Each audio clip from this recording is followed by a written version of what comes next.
Indonesian Experience, we find that in Java, many old manuscript remains in private collection.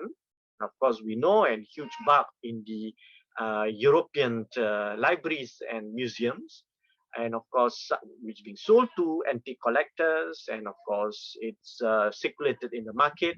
A great many of Javanese religious texts, manuscript in Pegon. Pegon is like the Javanese Jawi, right? I mean, I've just lectured on Jawi in the previous lecture, yet to be compiled on a master's list, where emphasis on national project have been the focus in Java.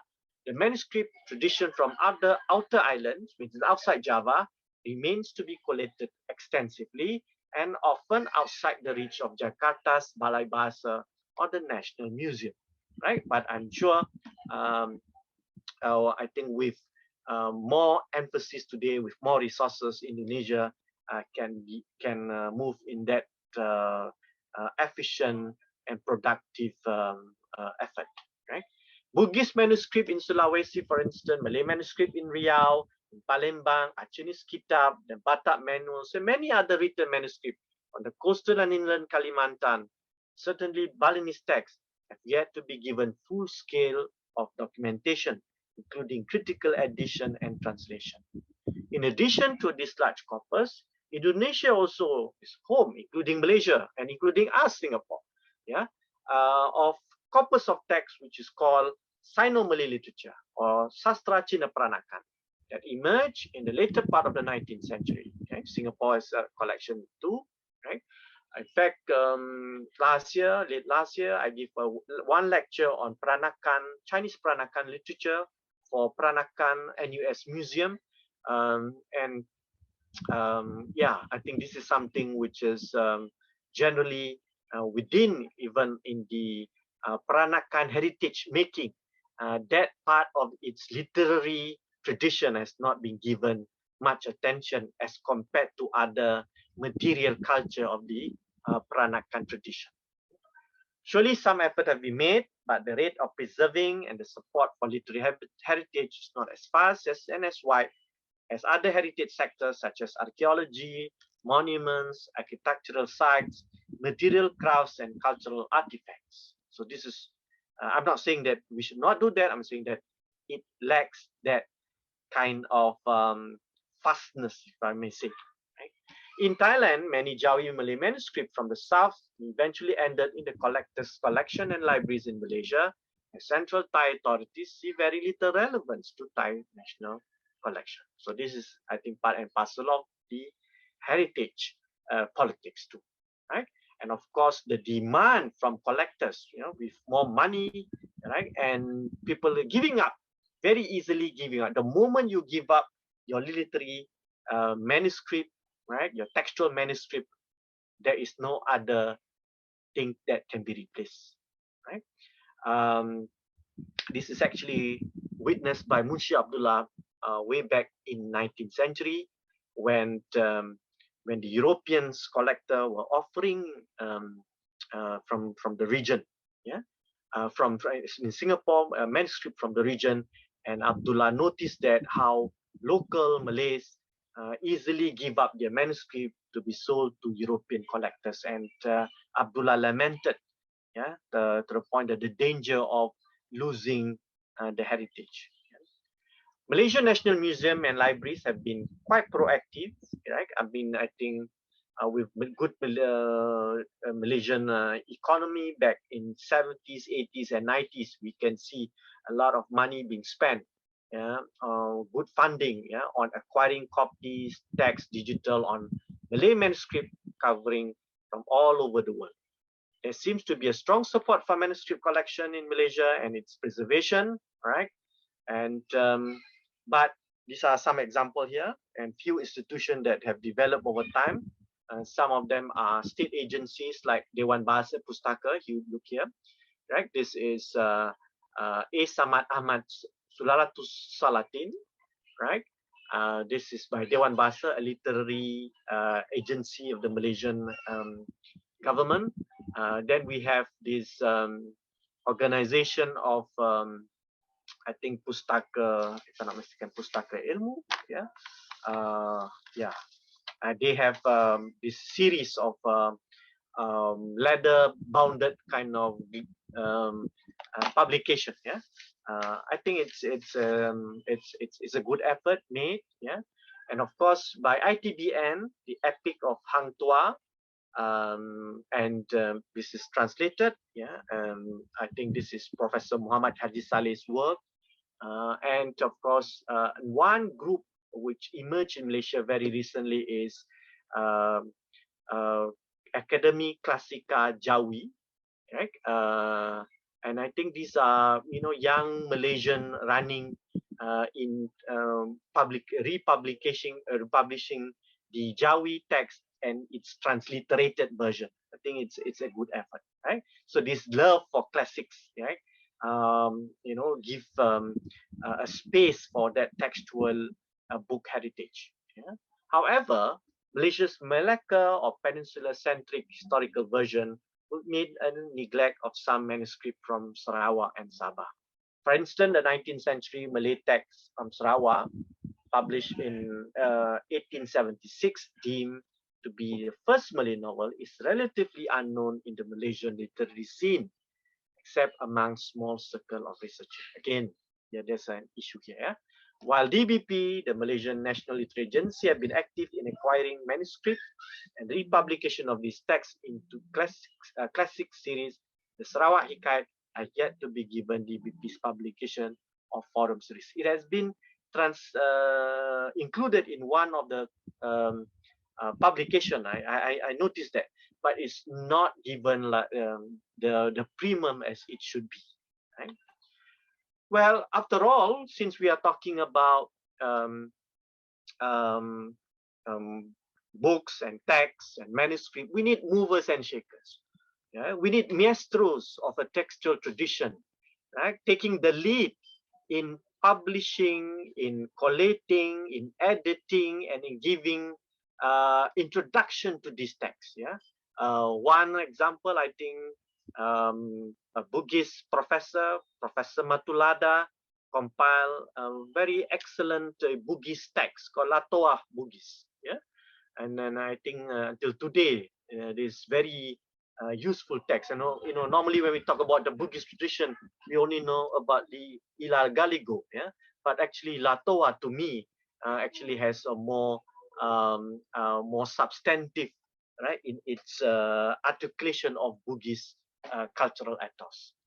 We have in Malaysia a doyen of classical Malay literary scholar, Siti Haji Hawa Haji Saleh, who had edited many Malay texts, including here Bustan al-Salatin.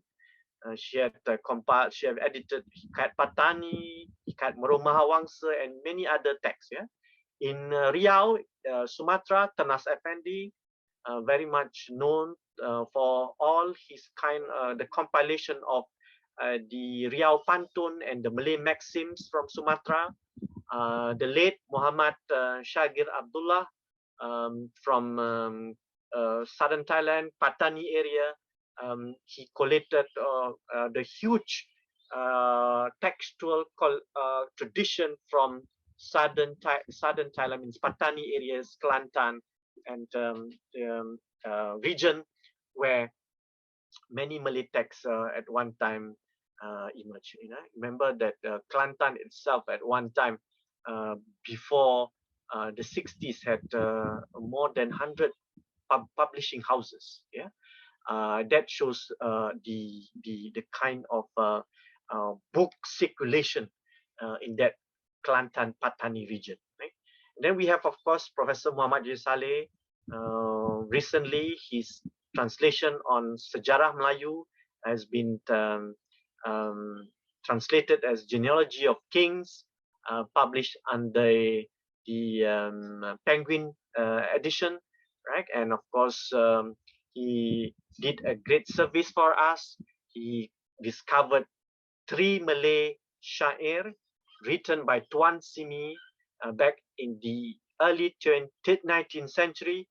He found the 3 texts in the Parisian library, and then after that he edited it and he transliterated the text and compiled 3 texts 3 syair, and he compiled in this collection called Syair Tantangan Singapura.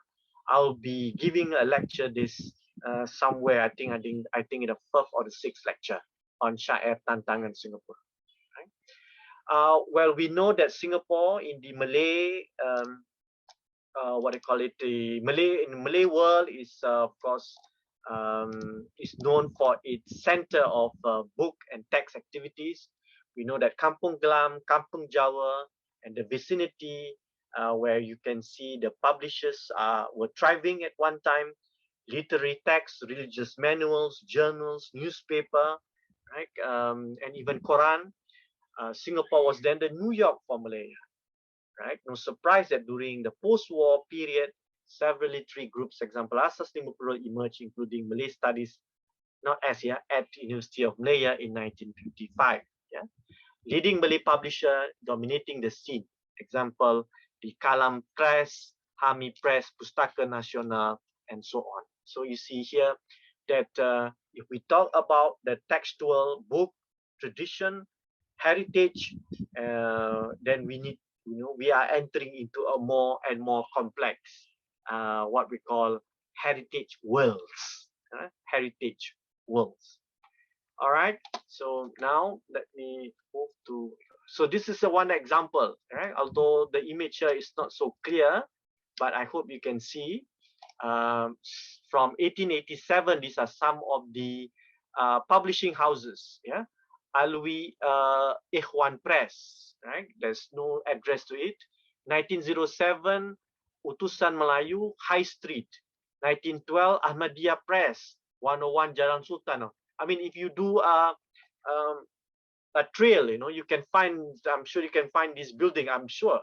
I'm not so good about that area, but these are some example of publishing houses that once thrived around that area. Yeah. Okay. Maybe one day, if let's say, somebody can do a more comprehensive research, we can do. So one example is actually that Singapore was once also a center where Quran publication, right? Quran publication meant for the region, printed in Singapore. I think very recently our National Library have acquired a Quran printed in Singapore, which is one of the rare materials here amongst the collector. I think one day, if let's say the library open for exhibition, I think that Quran deserved to be exhibited, right? And you can find more. I think the discussion from Dr. Muhammad Ali, if not mistaken, from Indonesia, who had, I think, take a look on this aspect of Quran publication in Singapore. Yeah. So these are, one would say, as part of that manuscript book text heritage. Yeah. The first pertains to Singapore 19th century literary manuscript, including the early lithograph publication. Right. The second is, of course, manuscript as found in the East Malaysia, and the third, the Indonesian case. I think we have more or less covered this. Right. And of course, the Singapore forgotten manuscript, so-called, came back in 2019 thanks to bicentennial, and there's interest on Sejarah Melayu or Solatus Salatin, the works of Munshi Abdullah, and of course the Syair by Tuan Simi. Right? All these three works, yeah, and all other Syair in the 19th century were exhibited during on paper before 1897. Yeah. 1867, sorry. Yeah. All right. So other things that we need to take a look also, of course, text published and copied in Singapore in all the languages. This is part of our heritage. Religious tracts and manuals, Christian teachings in Malay. Syair prose is quite interesting because the center of Christian missionary in this part of the world centered in Singapore. Also part of its publication repertoire include those texts written in Malay. Right? That's quite interesting too. Yeah. Interestingly, even texts published by Christian missions here, many of which were in Malay, have not survived, and no proper documentation and conservation of Christian works written and published in Malay or other vernacular languages for that matter. In fact, the local church also had lost its track on those Malay works, Malay Christian works. What I meant is that a study had been done by Dr. Malcolm Tan at Department of Malay Study. Among the challenges is to look at materials published in Malay, used in the church missionary efforts, but all these things could no longer be traced or documented well, right? So it shows again, right? We lost that part of history because the text was all over the place and there has never been a single effort to look through one by one, right? In the case of Peranakan literature from the region, the work of Claudine Solomon, just now I mentioned a bit earlier, has been very important in collating and given a big map on the literary production amongst the Peranakan community. The question is why literary works about Singapore, written mostly in Singapore, have not been given attention in our manuscript heritage collection. I think slowly it has been done, right? But it's rather that we started a bit late, but nevertheless, it's better late than never.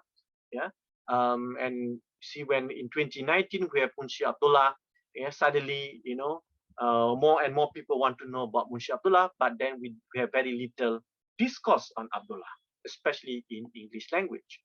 If you look at Munshi's achievement, literary accomplishment, the book that he produced, you can imagine, this is a lifetime of a writer, right? Dawail Qulub is just a short episode. Kisah Pelayaran Abdullah, 1838. Di Syair Negeri Singapura, Syair Kampung Glam, Hikat Abdullah, 49. Syair Kapal Asap, 43. Cerita dari Hal Haji Sabar Ali, 51. Kisah Pelayaran Abdullah ke Jeddah, post-formally published 1854. So can you imagine, these are texts that most of his texts that he wrote in Singapore, in terms of its manuscript, it's challenging for us to find. Of course, in terms of books, yes, but not manuscripts. Okay. So Abdullah was also edited old texts, old manuscript during his time. Two texts that he edited: Sejarah Melayu, which during the bicentennial, the library showcase its collection. Kitab Adat Segala Raja-Raja Melayu dalam Segala Negeri, again, it's quite early too, being edited and published. I think this is a lithograph publication. And Abdullah himself translated Hikayat Pancatanderan, yang itu yang dinamai oleh orang Melayu Hikayat Galilah dan Damina. Right? This is actually a Tamil text which he translated with the help of Tambi Mutu Vera Pata in 1835. And of course, this is actually a very important text, which is we later on used in Malay schools. And Abdullah was involved in co-editing, translating, and co-publishing all these texts. Can you imagine? And when we want to say about Abdullah, and Abdullah not just as an intellectual, Abdullah at the very center of this book and manuscript tradition or heritage. Abdullah also was involved in translating and publishing school textbook. Notably, Hikayat pada menyatakan dari hal dunia is like kind of geography book. And then the other one is Kitab Ilmu Bulat. Which I think both he collaborated with Kiesbury, right? And he helped in the Malay translation. Okay? So that's not all. Of course, he helped with the editing and translating some part of the New Testament. Look at this list. Can you imagine? Right? So these are part and parcel of a heritage, or in the sense that it is a textual book heritage that we cannot afford to simply ignore. Right? We cannot just be saying, well, this is literary matters. It's not. This is a book heritage. Right? So the world of texts and books as heritage, right? We know today, because of the premium given on what we call it, built heritage. Yeah, of course, we have many activities surrounding it. We have Singapore trails, for instance, Singapore River Walk and Jubilee Walk. You know, you can go to all these great monuments, right, that we can find throughout Singapore, right? What we need, right, in this heritage making efforts is not an easy task, right? First, we need to counting the books, meaning that, you know, we need to collate, count, and put them in the good order and a good list. Narrating the stories is important, not just about collecting. That's where earlier I mentioned on the discussing and educating. Remembering the authors, because these texts are not just simply date materials. It comes with the authors, right? The authors give the spirit to the ideas in the book. And of course, we need to know the publisher, yeah, that make things possible, where ideas disseminate and ideas travel from one place to another. That's the work of the publisher. Identifying here the travel books and texts, right? Munshi's book travel through translation, in English translation and in French translation, right?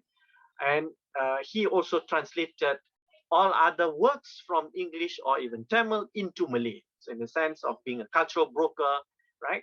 He allows for that movement of text and therefore movement of ideas.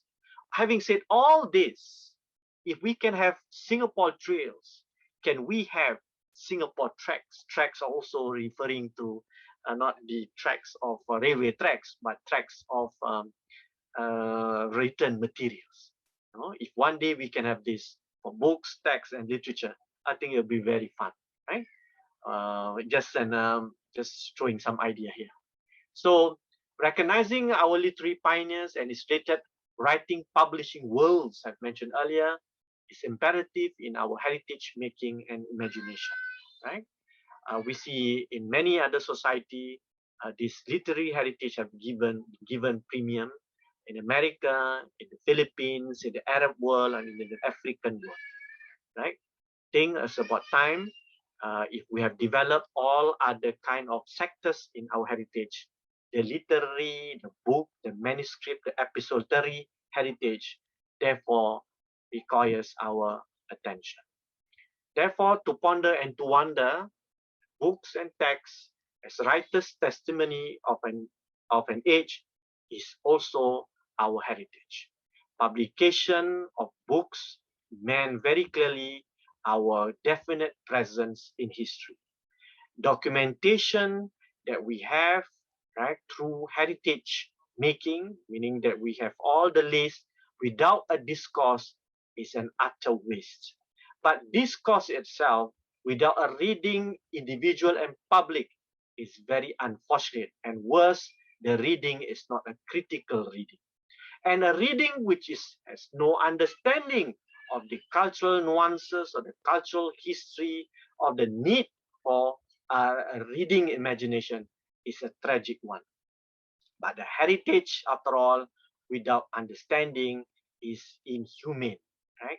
Understanding to be human. And that's what I think books, manuscript, the textual materials have all along in our human civilization contributed to our humanization and again defining us and prevent the path of dehumanizing automatons. All right. On that note, I think my last word, literary, textual, book heritage must be given enough recognition. On that note, thank you.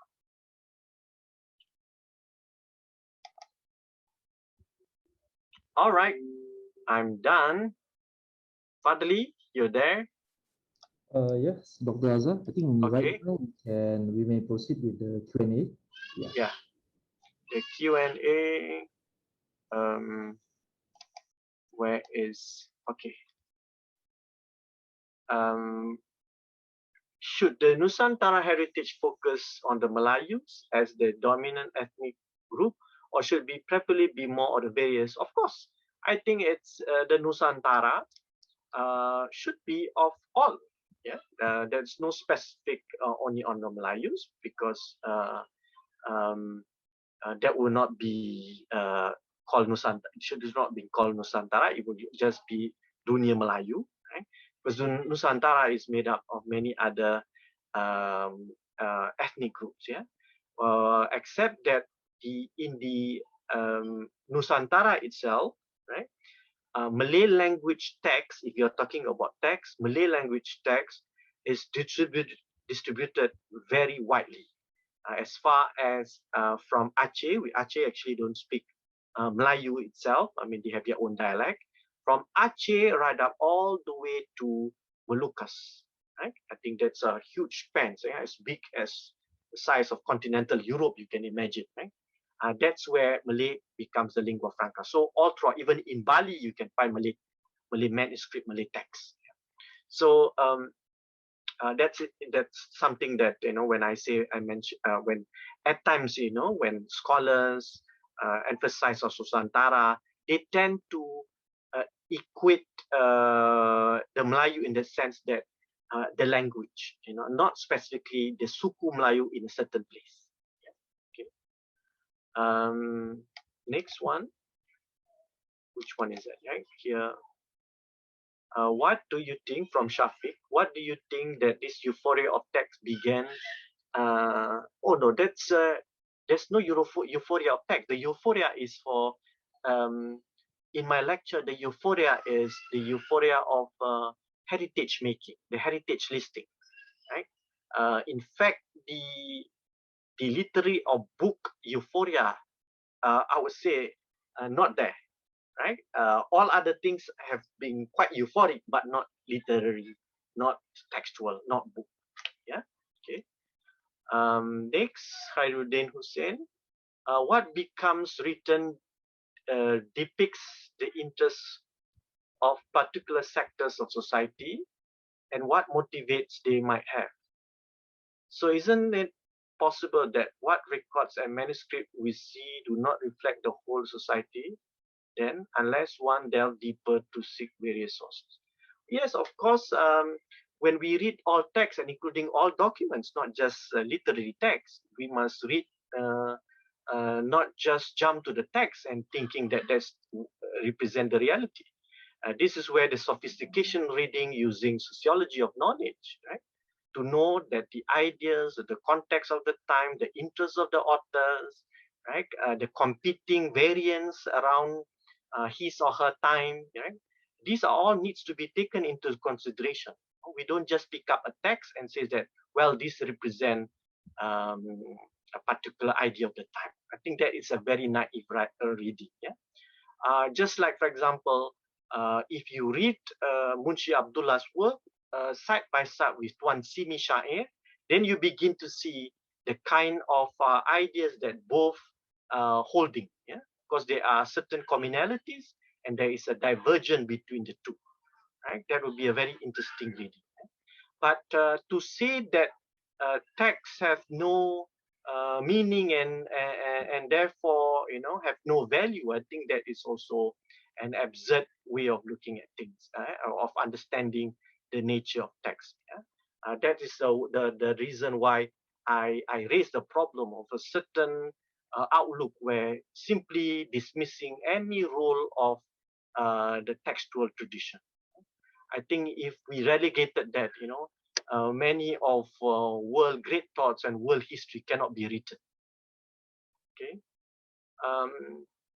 And Khairuddin, you say, I guess the cerebral interest of looking back on heritage texts or ancient text should be more of what lesson to be learned from our predecessor rather than just celebrating others. Yeah, I would say so, right? The cerebral means not simply just to celebrate. So at times, we celebrate, for example, the celebration in, let's say, in Malay discourse, yeah, on Hang Tuah, right? But the reading requires the cerebral, yeah, that lacks, yeah. It is celebrated by a movie. It's celebrated by a poetry, it's celebrated via theater, it's celebrated even via visual art, painting, and so on.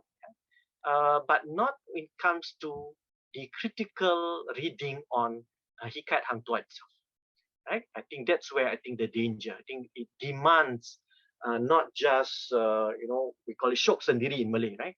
But a more I think a more critical reading, and that not necessarily can be done in campuses, but also within the public sphere, because the moment we have a credible pool of the intelligentsia occupying, in a strategic domain of the society, critical ideas can be brought forward. I think that's where we need what Alatas call the functioning intelligentsia in the dissemination of ideas. Yeah? All right. Shariel has this question. Thank you. Is it the lectures like this and what you have just delivered that we intend to document that will also become part of our humanization? Yes, I would say, Dr. Shariel. But of course, there are certain things that we should not duplicate what the library and what the archives have done, right? But at least what we can do is to provide, I think, the discourse of it, right? I mean, if we have no resources to acquire materials, and also we don't have the space and even the amount of money needed here to, but at least I think at the discussing level, we can document it. I think that is a very important work, because if you look around, there are good museums, good library that have acquired sufficient materials, right? But it lacks, because it is just it's an institution of collection, repository institution. It lacks that discursive platform. All right. On the one hand, we see that the space for discussion at the IHL Institute of Higher Learning has decimated over the years, right? Even in the case of Malaysia and Indonesia, spaces for textual discussing or researching has decimated, has become smaller and smaller over the years. And all the gurus have actually passed on, have pensioned, and they're no longer active. So what we need to do today, Malay Heritage Center, at least to be at the platform in spearheading the discourse on, let's say, the textual and the book tradition. At least there is a kind of activities, a kind of list, the kind of approach on what best and how best we can read this material. Otherwise, nobody will take a look on this. Okay. Okay. What else? Any other question? Yeah.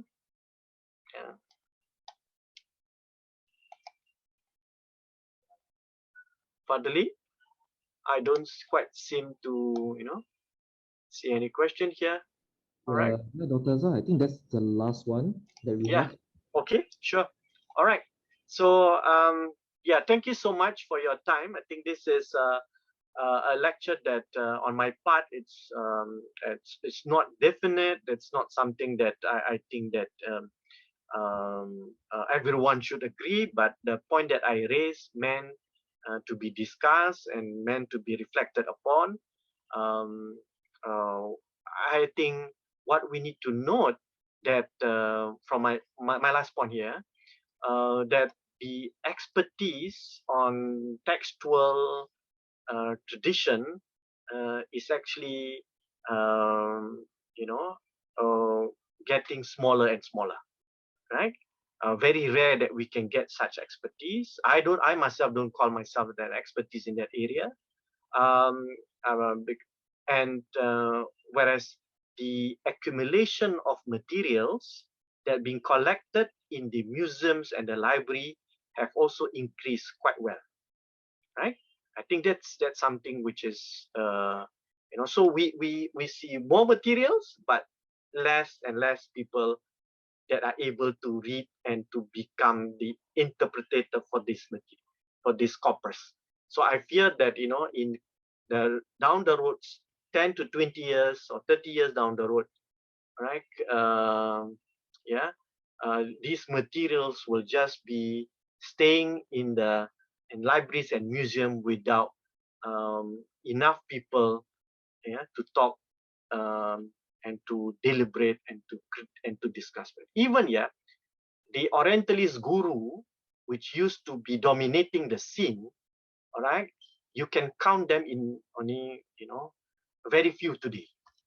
Not like in the past. Most of them also retired and passed on. Right. So I think that's it. Okay.